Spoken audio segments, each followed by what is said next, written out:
Smile اور حارث نے اپنے ننھے سر تھامے اور پروین کو دیکھا، لیکن انہوں نے دیکھا کہ پروین، جو عام طور پر نہا کر جلدی سونے کی عادی تھی اور جیسے زیادہ مشغلے بھی نہیں تھے، اس وقت جمائی لے رہی تھی اور ہاتھ میں فون تھامے اکتا رہی تھی۔ سمائل نے اپنی انگور جیسے آنکھیں جھپکائی اور پوچھا، امی آپ سو کیوں نہیں رہی ہیں؟ اگر امی نہیں سوئیں گی تو وہ گیمز کیسے کھیل پائے گی؟ پروین نے اس کی طرف دیکھا اور جمائی لی اور آنکھیں نیم وا ہو گئیں۔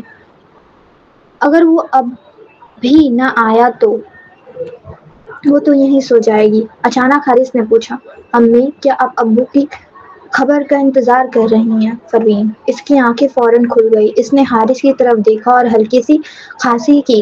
اس کی آواز میں ہلکی گھبراہٹ چھپی ہوئی تھی جو کوئی اور نہ پہچان سکا۔ تمہیں کیسے پتہ چلا؟ حارث نے آہ بھری۔ کیونکہ ابو تو نیچے ڈرائنگ روم میں ہیں پروین، وہ حیرت سے بولی۔ کیا؟ حارث نے سر ہلا کر کہا، جی ہاں، میں نے ابو کو باہر سے آتے دیکھا، پھر میری ملاقات دادا سے ہو گئی تو میں نے انہیں اندر بلایا۔ دونوں اب نیچے باتیں کر رہے ہیں پروین۔ وہ فوراً اٹھی اور سوچتے ہوئے باہر نکلی۔ اس نے دیکھا کہ واقعی نیچے دو مرد بیٹھے ہیں۔ ثالث صوفے پر سیدھا بیٹھا تھا، ایان وہیل چیئر میں بیٹھا چائے پی رہا تھا۔ دونوں آمنے سامنے بیٹھے تھے مگر ایک لفظ بھی نہ بول رہے تھے۔ کمرے میں مکمل خاموشی تھی۔ پروین نیچے جانے ہی والی تھی کہ اس نے پیچھے دیکھا۔ دوسری منزل پر جوئل اور تانیہ نے کمرے کے دروازے کے پاس دو کرسیاں رکھ لی تھیں۔ دونوں ایسے بیٹھے تھے جیسے ڈرامہ دیکھ رہے ہوں۔ مزید یہ کہ درمیان میں ایک پلیٹ میں کھلے ہوئے بیج، کدو کے بیج، سورج مکھی کے بیج بھی پڑے تھے۔ پروین کو دیکھ کر تانیہ نے مسکرا کر بیج کا چھلکا تھوکا اور کہا، یہ دونوں 10 منٹ سے ایک دوسرے کے سامنے بیٹھے ہیں اور ایک لفظ بھی نہیں بول رہے۔ جوئل نے سر ہلایا۔ لگتا ہے کہ اگر سارس کو پروین سے شادی کرنی ہے تو اسے کافی مشکلات کا سامنا ہوگا۔ تانیہ نے گردن اکڑائی۔ تمہیں مجھ سے شادی کرنا تو بہت آسان لگا، حالانکہ اس وقت میرے پیچھے کئی لوگ تھے۔ جوئل نے نرمی سے ہنستے ہوئے کہا، جی ہاں، اصل میں میری بیوی نے خوب تعاون کیا تھا اور ابو کو کوئی بغاوت کا موقع نہیں دیا، ورنہ میرے لیے بھی مشکل ہو جاتا۔ آخر کار ایان تو ابھی بھی سمجھدار ہے، مگر کال۔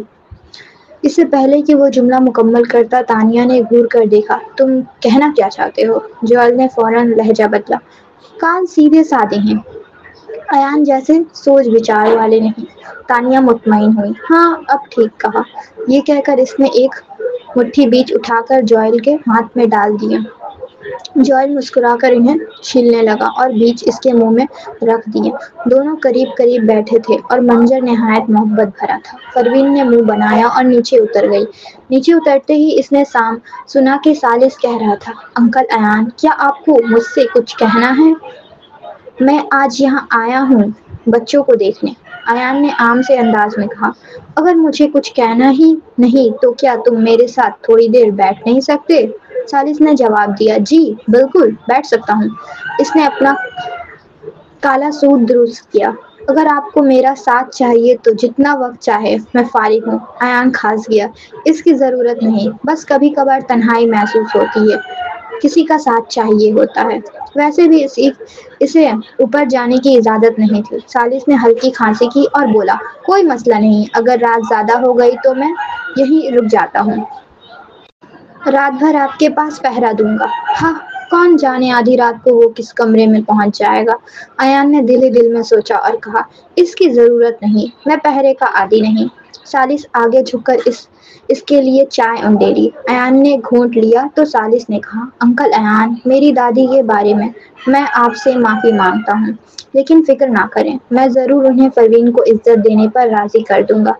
ایان کا رویہ اور سرد اور سخت رہا، کوئی فرق نہیں پڑتا کہ وہ جھکے یا نہ، ویسے بھی پروین کا تمہارے گھرانے سے کوئی تعلق نہیں۔ ثالث نے آہ بھری۔ ایان انکل، میں اور پروین، ایان نے کاٹ دیا، تم اور پروین کے درمیان دو بچے حادثاتی طور پر ہوئے، یہ واقعی مشکل ہے، لیکن فکر نہ کرو، بہرحال تم بچوں کے باپ ہو، اگر تم ان سے ملنے آؤ گے تو میں نہیں روکوں گا۔ سالس جیسے رک سا گیا، اس نے نظریں جھکا لی۔ انکل ایان، میں آپ کو کیسے مناؤں کہ آپ ہماری شادی پر راضی ہو جائیں؟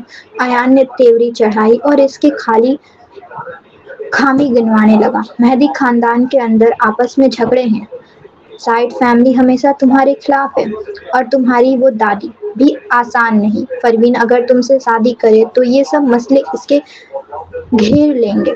میں اس بات پر راضی نہیں ہو سکتا۔ سالس نے سر ہلایا۔ مجھے پتا ہے گھر میں کئی مسائل ہیں، لیکن میں وعدہ کرتا ہوں سب مسائل حل کرنے کے بعد ہی پروین کا رشتہ بھیجوں گا۔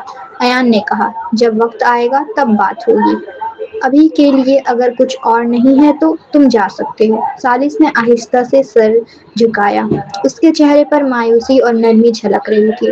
پروین نے اسے ایسے دیکھا تو اسے پہلی ملاقات یاد آ گئی، ہوٹل میں جہاں وہ شخص ستاروں کے بیچ چاند کی طرح روشن لگ رہا تھا۔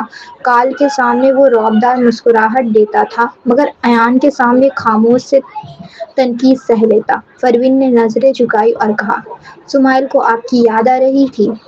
آئیں اوپر مل لیجیے۔ یہ سنتے ہی سالس کی آنکھوں میں روشنی چھلکی۔ اس نے قدم بڑھائے مگر پھر ایان کی طرف دیکھا، جیسے اس کی اجازت کے بغیر آگے نہ جا سکے۔ ایان! اب اسے سمجھ آیا کہ یہ شخص شروع سے خاموش کیوں بیٹھا تھا، انتظار کر رہا تھا کہ پہل کون کرے، اور جب پروین آ گئی تو اس نے فوراً نرمی دکھائی۔ کتنا چالاک ہے یہ آدمی! لیکن چونکہ بیٹی ابھی ہی ملی تو وہ زبردستی فاصلے نہیں ڈال سکتا تھا، اس لیے غصے سے بولا، جاؤ۔ پر سالس نے خاموشی سے کہا، شکریہ انکل ایان، اور پروین کے پیچھے اوپر چلا گیا۔ ایان! اسے ایک دم بہت محرومی محسوس ہوئی۔ سالس پروین کے ساتھ اوپر آیا، اس نے جوئل کو دیکھا تو رک کر سر ہلایا اور پھر کمرے میں داخل ہو گیا۔ کمرے میں آتے ہی اس نے سمائل اور حارث سے کہا، میں ابھی میاں سے ملا ہوں، وہ تم دونوں کو ڈھونڈ رہی ہے۔ پروین! سمائل تو پہلے ہی خوشی سے اس کی طرف دوڑ پڑی تھی، مگر یہ سنتے ہی رک گئی۔ اتنی رات گئے، میاں جاگ رہی ہے؟ سالس نے کھانسی لی۔ ہاں، حارث نے ہار مانتے ہوئے کہا، شمائل چلتے ہیں۔ پروین نے حیرت سے دیکھا، وہ بچے وہ باہر لے گیا۔ پھر کلک کی آواز آئی، دروازہ بند اور لاک ہو گیا۔ سالس نے اس کی طرف مڑ کر کہا، پروین ہمارے پاس زیادہ وقت نہیں ہے، ہمیں جلدی کرنی ہوگی۔ پروین نے حیرت سے آنکھیں پھیلائی اور سالس کو حیرت سے دیکھا۔ اس نے تو ایسے بس بچوں سے ملوانے کے لیے اوپر بلایا تھا، یہ آدمی تو بیٹی کا دیوانہ تھا نا؟ پھر اس نے سمائل کو کمرے سے کیوں باہر بھیج دیا، جبکہ اس نے اس کی انگلی تک نہیں چھوڑی تھی؟ اور یہ جلدی کرنی ہے والی بات کیا تھی؟ پروین کے ہونٹ تھوڑے سے کانپے اور اس نے کہا، بے اختیار پوچھ لیا، جلدی کرنی ہے تو کیا؟ یہ سنتے ہی سالس دو قدم میں اس کے قریب آیا، اس کی کمر تھامی اور جیسے شکوہ کیا، اگرچہ ایک مرد کو تیزی کی بات نہیں کرنی چاہیے، لیکن میں تمہیں جلد از جلد چاہتا ہوں۔ پروین! جیسے ہی وہ قریب آیا، اس کے کولون کی خوشبو اور موجودگی نے پروین کو مجبور کیا کہ وہ ہچکچائے اور نکل لے۔ اس کا دل چاہا اسے دھکیل دے، مگر سالس پہلے ہی جھک کر اس کے کان میں سرگوشی کر رہا تھا۔ پروین! یہ میرا پہلا موقع ہے، مجھے تجربہ نہیں ہے، برائے مہربانی صبر کرنا۔ اس کی گہری آواز سب وفر کی طرح دل میں اتر رہی تھی۔ پروین کو لگا جیسے اس کے کانوں کو گدگدی ہو رہی ہے، بلکہ اس کے دل تک میں بجلی دوڑ گئی۔ اس نے صاف محسوس کیا سالس بھی گھبرا رہا تھا، اس کا دل تیز دھڑک رہا تھا۔ پروین کے گال سرخ ہو رہے تھے، وہ کچھ بولنے ہی والی تھی کہ اچانک اس کے کان کو ہلکے سے کاٹ لیا۔ پروین پورے وجود کے ساتھ ساکت رہ گئی۔ یہ لمس برفیلا اور نرم سا تھا، جیسے کرنٹ سیدھا دل میں اتر گیا ہو۔ وہ اسے دھکیلنا چاہتی تھی، مگر جیسے ساری طاقت ختم ہو گئی ہو۔ اگلے لمحے سالس نے اسے نرم بستر پر لٹایا اور پھر اس کے لبوں کو اپنے لبوں سے ڈھانپ لیا۔ اس کے لب اتنے نرم تھے کہ پروین نے آہستہ آہستہ آنکھیں بند کر لی۔ سالس تو ہمیشہ ہر کام میں قابو رکھتا تھا، مگر کل رات کے بوسے کے بعد اس نے ساری رات اس کے خواب کو دہرایا۔ اب اسے لگا کہ بوسہ لینا نشہ بن گیا ہے، جتنا بھی لے کم ہے۔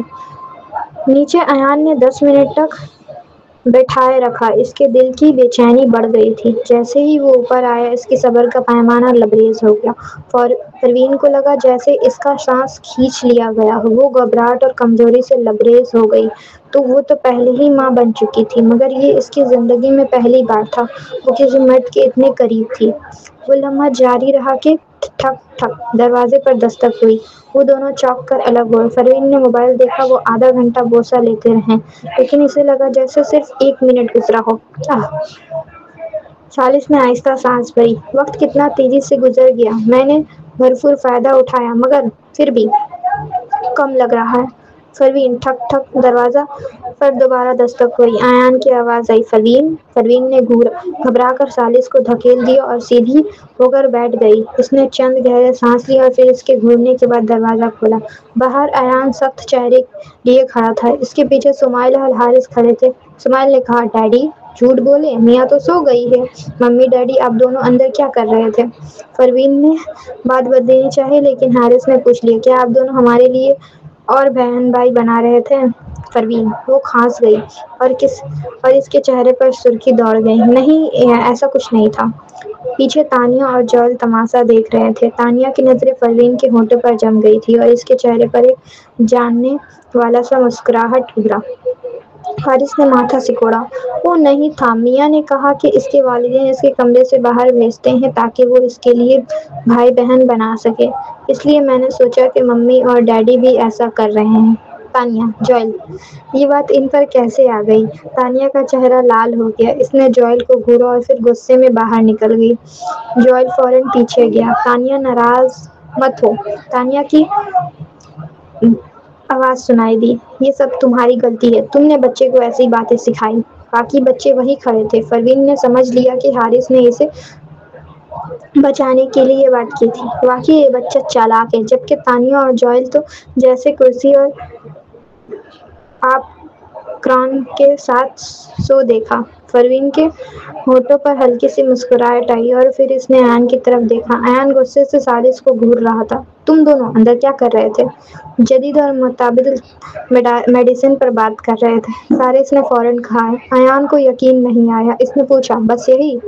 چالیس نے سنجیدگی سے کہا، ہاں جی انکل، یہی۔ اور اگر آپ مجھے نہیں مانتے تو کم سے کم پروین پر تو یقین کیجیے۔ ایان وہ جانتا تھا کہ یہ سچ نہیں ہے مگر کیا وہ کھلے عام کہہ سکتا تھا؟ اس نے کل رات دونوں کو قریب دیکھا تھا۔ نہیں، ورنہ پروین کو سب پتہ چل جاتا۔ ایان نے خود کو بے بس پایا۔ چالیس نے مزید کہا، میں کل پھر آؤں گا بچوں سے ملنے کے لیے، آپ نے خود کہا تھا آپ مجھے نہیں روکیں گے۔ ایان یہ تو جیسے کھلم کھلا بسنے کی تیاری کر رہا تھا۔ وہ اندر ہی تھا، اندر خون کے گھونٹ پی گیا اور بولا، ہاں۔ چالیس نے مسکراتے ہوئے پروین کی طرف دیکھا۔ اس کی آنکھوں میں وہ چاہت اور محبت تھی جسے پروین کا دل دھڑک اٹھا۔ اس نے نظریں چرائی اور دروازہ کھولا اور دونوں کو باہر نکالا، پھر آہستہ کہا، کل ملتے ہیں۔ اگلی صبح آخرکار جدید بامقابلہ متبادل میڈیسن کا مقابلہ شروع ہونے والا تھا۔ پروین صبح اٹھی، تیار ہوئی اور سیدھا new York university of medicine کے ہال کی طرف گاڑی چلائی۔ بیلن نے مقابلے کے لیے بڑے ہال کا انتظام کیا تھا۔ اس کا مقصد اسکول کے طلباء کو بھڑکانا تھا۔ آخرکار یہ نوجوان تھے جو ابھی عملی زندگی میں داخل نہیں ہوئے تھے اور سب سے زیادہ جذباتی سمجھتے تھے۔ جب پروین اسکول کے دروازے پر پہنچی تو اس نے دیکھا کہ رپورٹر پہلے ہی ہال کی طرف بڑھ رہے تھے۔ وہ ذرا سی تیوری چڑھاتے ہوئے رکی۔ اسے سمجھ نہیں آ رہا تھا اسکول اس بارے میں کوئی ایکشن کیوں نہیں لے رہا۔ تبھی اسے رپورٹر کی آواز سنائی دی، ہاں ہم نے میڈیکل یونیورسٹی سے بڑی شدت سے مطالبہ کیا تھا کہ اینٹی کو معطل کر کے اس پر تحقیقات کی جائے لیکن انہوں نے ہمارا مطالبہ مسترد کر دیا۔ اس کے برعکس وہ اس کا بہت زوردار دفاع کر رہے ہیں، یہاں تک کہ انہوں نے یہ بھی کہا ہے کہ یہ کوئی ہنر کا مقابلہ نہیں بلکہ ایک مباحثہ ہے اور پورے میڈیکل پروفیشن کو دیکھنے کی دعوت دی گئی ہے۔ آخر انہیں اتنا اعتماد کس بات پر ہے؟ وہ اینٹی کا نام صاف کر سکیں گے؟ بالکل، مجھے بھی سمجھ نہیں آ رہی۔ ایسا لگتا ہے جیسے یونیورسٹی کے پاس کوئی خفیہ ہتھیار ہے لیکن مجھے یقین نہیں ہے کہ وہ اس کا نام صاف کر سکیں گے۔ دونوں باتیں کرتے ہوئے اسکول میں داخل ہو گئے۔ پروین وہیں کھڑی رہ گئی اور پیشانی پر سکن ڈال دی مگر اگلے لمحے اس کے ہونٹوں پر ایک مسکراہٹ آ گئی۔ سچ تو یہ تھا کہ غیر ملکی یونیورسٹی نے بھی اسے پروفیسر یا اسی قسم کے عہدے پر آنے کی دعوت دی تھی لیکن اس نے سب کو ٹھکرا دیا۔ وہ صرف شاہ کے کہنے پر میڈیکل یونیورسٹی میں بطور وزٹنگ پروفیسر شامل ہوئی تھی۔ اسے new York university of medicine سے کوئی جذباتی لگاؤ نہیں تھا۔ آخرکار یہاں پہلے ہی کئی مسائل تھے، جیسے پچھلی بار داخلہ امتحان میں دھاندلی اور مائیکل لینچ والا معاملہ، مگر اس لمحے اچانک اسے لگا یہ یونیورسٹی واقعی بڑی معصوم اور دلکش ہے۔ صرف ان کی کشادہ دلی ہی غیر ملکی یونیورسٹیز سے انہیں نہیں اوپر رکھ دیتی ہے۔ جب اسے غیر ملکی ویب سائٹ پر متبادل طب کے خلاف تنقیدی پیغامات یاد آئے تو پروین کی آنکھیں تنگ ہو گئیں۔ وہ تیز قدموں سے آڈیٹوریم کی طرف بڑھی۔ وہ نسبتاً دیر سے پہنچی۔ اس وقت تک آڈیٹوریم میں لوگ تین گروہوں میں بٹ چکے تھے۔ ایک گروہ جدید طب کے سخت حامیوں کا تھا، بیلن اور اس کا سربراہ تھا۔ دوسرا گروہ متبادل طب کے حامیوں کا تھا، جان اور ایلن اس کے لیڈر تھے۔ اسکول کے کچھ طلباء بھی اس گروہ میں شامل تھے۔ تیسرا گروہ غیر جانبدار لوگوں کا تھا، ڈینسا اس کی قیادت کر رہے تھے، مائیکل، سوہا اور زرتاشا جو پروین کے لیے فکر مند تھی، وہ سب اس گروہ کے ساتھ کھڑے تھے۔ بیلن اور جان اس وقت ایک دوسرے پر طنز حملے کر رہے تھے اور طبی اصطلاحات اچھال رہے تھے۔ بیلن نے تو کچھ مریضوں کے کیس اسٹڈی بھی مثال کے طور پر پیش کیے۔ بیلن نے پہلے تجویز دی کہ دونوں گروہ کچھ مریض لائیں تاکہ ایک دوسرے کا علاج کر سکیں، لیکن یہ منصوبہ رد ہو گیا۔ آخرکار مریضوں کو اس مقام پر لانا نامناسب ہے۔ دونوں طرف سے بحث زور پکڑ گئی اور باتیں تلخ ہو گئیں۔ جب پروین پہنچی تو ڈین صاحب اختتامی تقریر کر رہے تھے۔ وہ کہہ رہے تھے، چاہے متبادل طب ہو یا جدید طب، دونوں کا مقصد مریض کی بھلائی ہے۔ نہ ہمیں ایک کو بڑھاوا دینا چاہیے نہ دوسرے کو گرانا چاہیے۔ اس لیے آج کا بحث بالکل بے معنی ہے۔ مسٹر مائرز، آپ متبادل طب کے پرانے ماہر ہیں۔ میرا آپ سے صرف ایک سوال ہے، کیا جدید طب واقعی متبادل طب سے کمتر ہے؟ کیا آپ یہ ضمانت دے سکتے ہیں؟ آپ نے اپنی پوری زندگی میں کبھی جدید ادوات استعمال نہیں کی یا کبھی سی ٹی اسکین نہیں کرایا؟ ڈینسا کی بات نے جان کو خاموش کر دیا۔ بیلن نے فوراً حقارت سے ہنسی اڑائی، مگر اس سے پہلے کہ وہ کچھ کہتا، ڈینسا نے پھر سے کہا، ڈاکٹر جوناس، آپ اتنے خوش نہ ہوں۔ میرا آپ سے سوال یہ ہے، جب بچپن کے شکار خواتین کی سی ٹی اسکین کیے جاتے ہیں تو اکثر کوئی مسئلہ ظاہر نہیں ہوتا، کیا آپ انہیں اینڈوکرائن مسائل اور کمزور معدہ و تیلی کا علاج کر سکتے ہیں؟ یہ سن کر بیلن بھی کنگ رہ گیا۔ ڈینسا نے ایک لمبی سانس لی۔ لہٰذا یہ سب بحث بالکل بے مقصد ہے۔ جدید اور متبادل طب ایک دوسرے کو مکمل کرتے ہیں۔ ہمارا اصل مقصد صرف مریض کا علاج ہونا چاہیے۔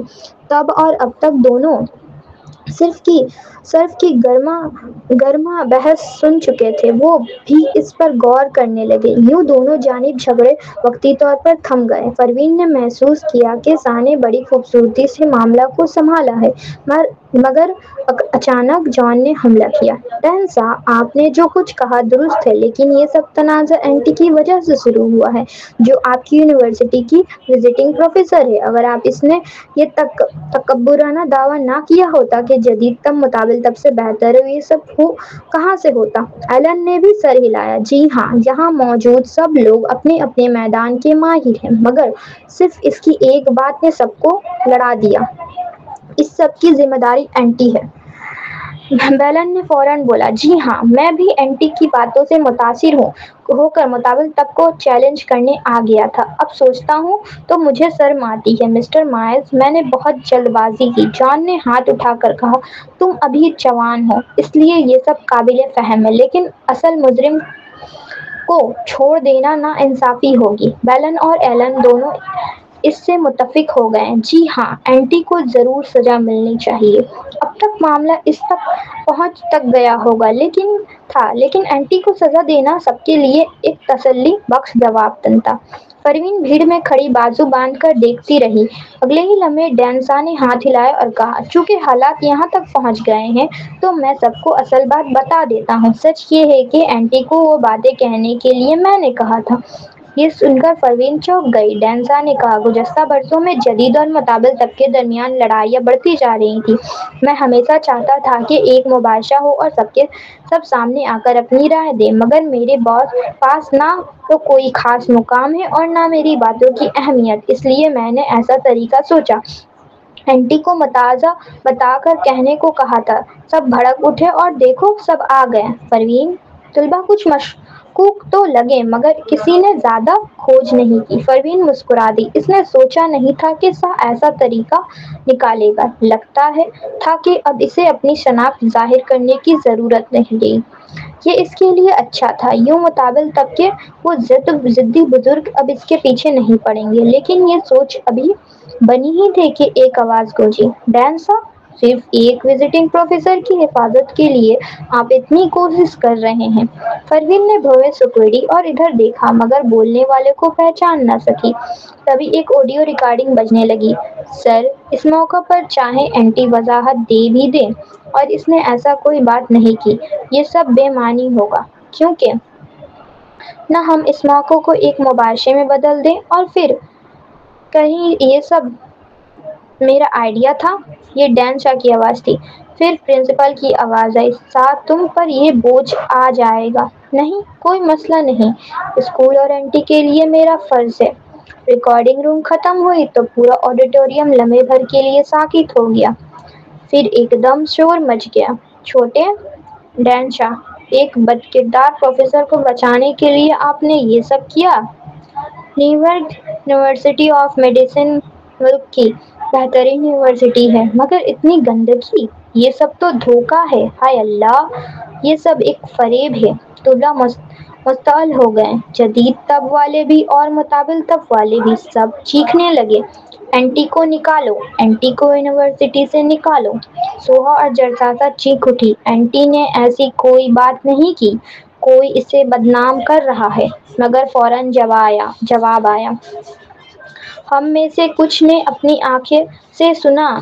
آنکھوں سے سنا ہے، ڈاکٹر جونز نے بھی مانا ہے، تم لوگ اب بھی سچ چھپا رہے ہو۔ جی ہاں، اینٹی یونیورسٹی کا داغ ہے، اسے نکالنا ہوگا۔ یہ ہنگامہ دیکھ کر پروین کی آنکھیں تنگ کر لیں اور آہستہ آہستہ اسٹیج پر چڑھ گئی۔ اسے دیکھ کر بیرن چلایا، اینٹی، تم نے ہمیں متبادل طب سے لڑنے پر اکسانے کے بعد خود چھپ کر کیوں کھڑی رہی؟ تم ایک منافق ہو۔ جان نے ابھی انگلی اٹھا کر کہا، کیا تم اپنے کرتوت ماننے کی ہمت نہیں رکھتی؟ تم نے ڈین شاہ کو کیوں قربانی کا بکرا بنایا؟ تم جیسے لوگ میڈیکل پروفیشن پر بدنما داغ ہو۔ ایلن نے بھی چیخ کر کہا، طلباء، میں نے اپنی کانوں سے سنا ہے، اینٹی نے کہا تھا کہ متبادل طب کمتر ہے، جیسے یہ نفرت ہے۔ وہ یونیورسٹی میں کیسے رہ سکتی ہے؟ سب طلباء اور رپورٹرز مزید بھڑک اٹھے، اینٹی تم ایسا کیوں کر رہی ہو؟ کیا تم واقعی متبادل طب کو کمتر سمجھتی ہو؟ پروین نے پرسکون لہجے میں مائک اٹھایا اور سب کے سامنے کہا، میں نے ایسی کوئی بات نہیں کی، نہ ہی کبھی متبادل طب کو کمتر سمجھا ہے۔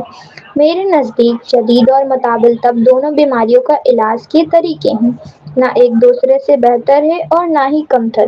یہ سن کر پورا ہال خاموش ہو گیا۔ بیلن نے آنکھیں تنگ کی، یہ وہ نہیں جو تم نے مجھے نجی طور پر کہا تھا، اینٹی؟ جان نے طنز انداز میں کہا، اب ڈر گئی ہیں نا؟ ہمیں اتنا دیکھ کر گھبرا گئیں اور موقف بدل لیا؟ اب بہت دیر ہو گئی ہے۔ ایلن نے بھی کہا، غلطی کرنا کوئی بری بات نہیں، اگر مان لو تو سب ختم۔ ڈاکٹر جونز نے بھی معافی مانگ لی تو تم کیوں نہیں مانتی؟ پروین نے اسے گھورا، میں نے کہا تھا میں نے ایسی بات نہیں کی، تم اور بیلن مجھے بدنام کر رہے ہو تو مجھے معافی کیوں مانگنی چاہیے؟ ایلن نے ہونٹ کاٹتے ہوئے کہا، اگر صرف میں کہتی تو شاید جھوٹ ہوتا، مگر ڈاکٹر بیلن بھی یہی کہہ رہے ہیں، صاف ظاہر ہے تم نے یہی کہا تھا۔ رپورٹرز بھی بول پڑے، اینٹی تم بار بار کہہ رہی ہو کہ تم نے ایسا نہیں کہا، کیا تمہارے پاس کوئی ثبوت ہے؟ ڈین شاہ گھبرا گئے، بھلا کوئی ایسے ثابت کیسے کرے گا کہ ایسی کوئی بات نہیں کہی؟ مگر ایلن اور بیلن کے چہروں پر مسکراہٹ پھیل گئی۔ وہ جانتے تھے کہ رپورٹر کے جال میں پھنس چکے تھے۔ اب چاہے پروین کچھ بھی کہے، کوئی یقین نہیں کرے گا۔ مگر اگلے لمحے پروین کے ہونٹوں پر ایک پراسرار مسکراہٹ آ گئی۔ وہ بولی، یقیناً میرے پاس ثبوت ہے۔ رپورٹرز چونک گئے، کیسا ثبوت؟ ایلن نے تیرہویں چڑھا کر پروین کی طرف دیکھا۔ اسی وقت ہجوم میں ایک طالبہ نے آہستہ سے ہاتھ اٹھایا۔ میم، میں ثابت کر سکتی ہوں کہ آنٹی نے ایسی کوئی بات نہیں کہی۔ سب کی نظروں ایک ساتھ اس پر جم گئی۔ طلبہ بہت جھجکی ہوئی تھی۔ جب دیکھا کہ سب اس کی طرف دیکھ رہے ہیں تو وہ اور بھی گھبرا گئی۔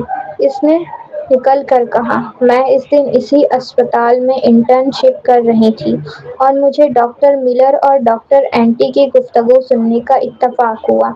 ابتدا سے آخر تک ڈاکٹر ملر ہی یہ دہراتے رہے کہ آنٹی مطابل تب کو کمتر سمجھتی ہے، لیکن آنٹی نے کبھی اس کی تائید نہیں کی۔ ڈاکٹر آنٹی کی باتوں میں مطابل تب کو حقیر سمجھنے کا کوئی ارادہ نہیں تھا۔ پروین نے حیرت سے طالبہ کو دیکھا۔ وہ شاید نرسنگ میں ماسٹرز کر رہی تھی، تبھی اسپتال میں انٹرن شپ کر رہی تھی۔ اسی لمحے سامنے آ کر آنٹی کا دفاع کرنا واقعی ہمت کی بات تھی۔ اگر ابھی کچھ دیر پہلے شاہ نے اپنی قربانی نہ دی ہوتی تو شاید سب اس پر یقین کر لیتے، مگر اب جیسا توقع تھی کچھ طلباء نے اس کی بات پر یقین کر لیا، جبکہ کچھ نے شک کی نگاہ ڈالی۔ ایلن طنزیہ مسکرائی۔ آنٹی کو بچانے کے لیے اسکول واقعی بہت کچھ کر رہا ہے۔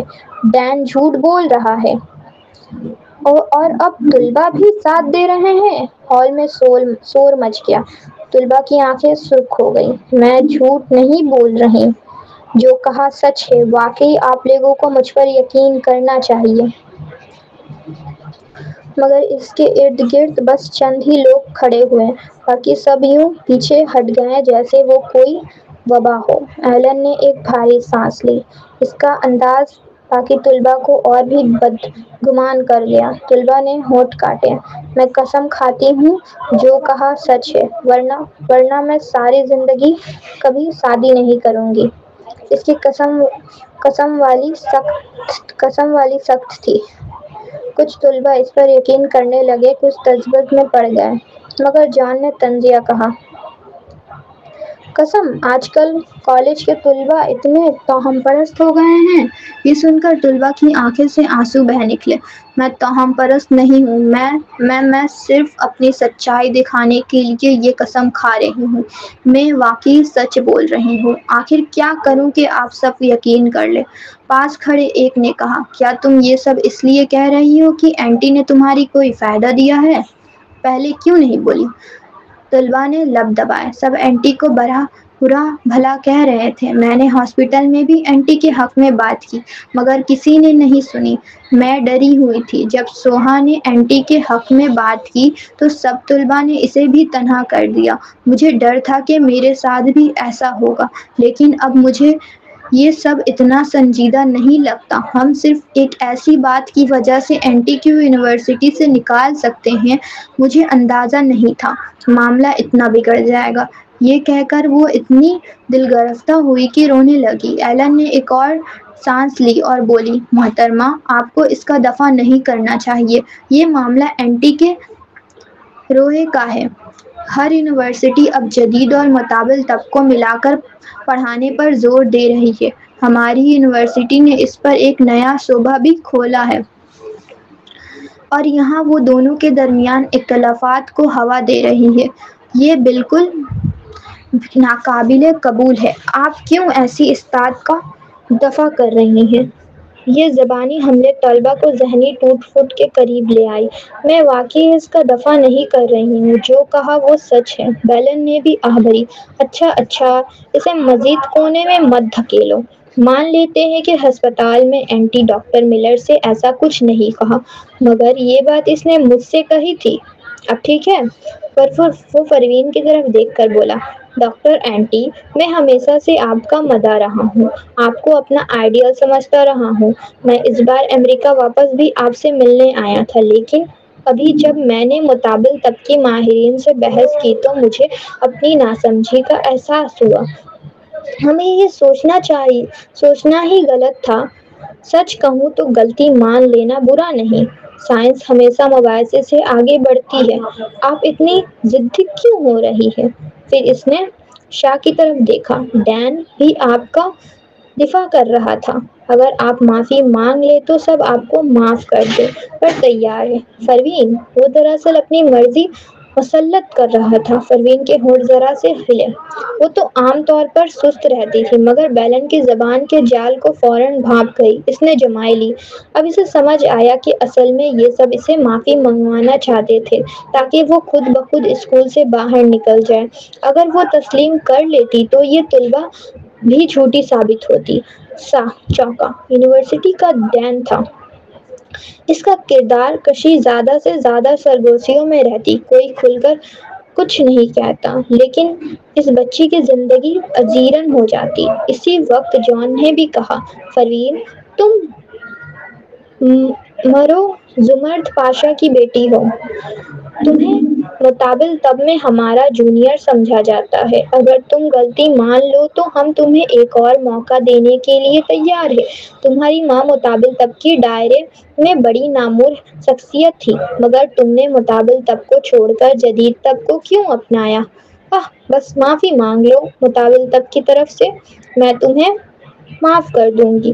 یہ لوگ یکے بعد دیگر اس پر حملے کر رہے تھے، اسے بولنے کا موقع ہی نہیں دے رہے تھے۔ آخر پروین نے ٹھنڈے لہجے میں جواب دیا، کس نے کہا میں نے مطابل طب نہیں پڑھی؟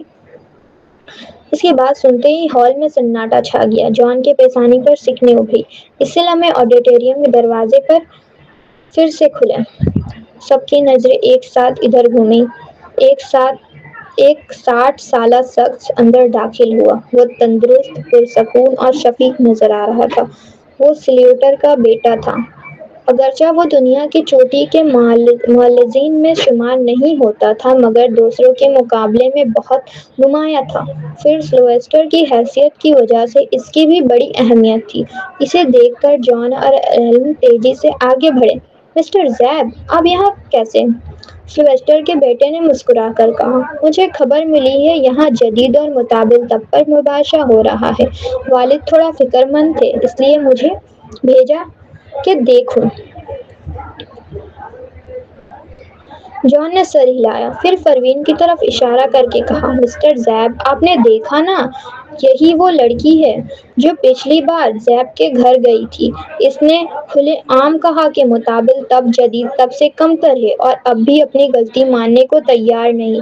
ہائے افسوس! اس نے جان بوجھ کر ذکر کیا تاکہ سلویسٹر کا بیٹا سب کے سامنے اس کا دفاع نہ کر سکے مگر حیرت انگیز طور پر جیسے ہی اس نے یہ کہا سلویسٹر کے بیٹے نے تعجب سے کہا، یہ ممکن ہی نہیں وہ ایسی بات کرے۔ جان کا چہرہ بگڑ گیا۔ وہ سوال کرنے ہی والا تھا کہ زیب کو خرید لیا گیا مگر سلویسٹر کا بیٹا براہ راست پروین کی طرف متوجہ ہوا۔